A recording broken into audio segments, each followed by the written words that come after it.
The billionaire's father, who pretended to be a gardener.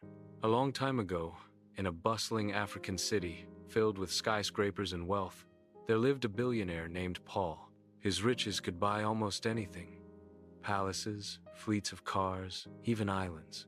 Yet, with all his wealth, Paul had only one true worry: his only son, Daniel. Daniel was handsome, educated, and kind, but he had one great weakness.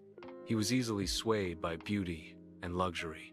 Women flocked around him, but Paul feared that none of them truly loved his son, only his wealth.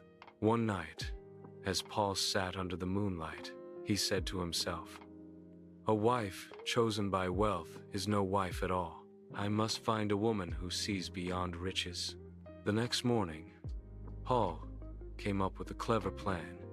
He disguised himself in old clothes, put on a straw hat, and smeared his hands with soil. He went to Daniel's mansion pretending to be nothing more than a humble gardener. Paul began tending the flowers, cutting the hedges, and watering the plants. Every day, he quietly observed the young women who visited his son. Many walked past him as though he were invisible. Some even mocked his dirty clothes. But one day, a young woman named Amara came to the mansion. She was not dressed in gold or fine silk, but in a simple, clean dress. Unlike the others, she greeted the gardener kindly. "Good afternoon, Baba. May I offer you some water? You must be tired." Paul's heart stirred. No one had ever spoken to him so gently while he wore the disguise. Over the weeks, Amara returned often.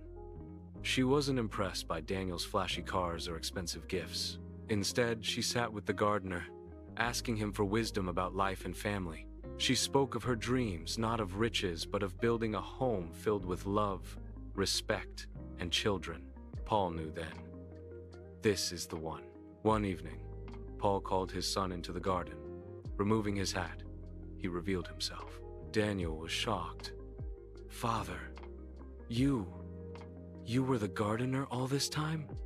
Paul smiled and said, "Yes, my son. I had to see with my own eyes who truly loved you. Many admired your money, but only one woman showed kindness to a poor old gardener. That woman is Amara. She is worthy of being your wife." Daniel realized the depth of his father's wisdom. Not long after, Amara and Daniel were married.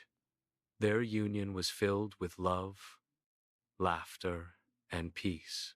And though they lived in a mansion of gold, it was their humble garden where love first blossomed that remained their favorite place. And so, this tale teaches us that true love does not bow to wealth, but to kindness and character. If you enjoyed this story, don't forget to like, subscribe, and share so others can enjoy the wisdom of African folktales. Until next time, remember, sometimes the greatest treasures are hidden in the simplest disguises.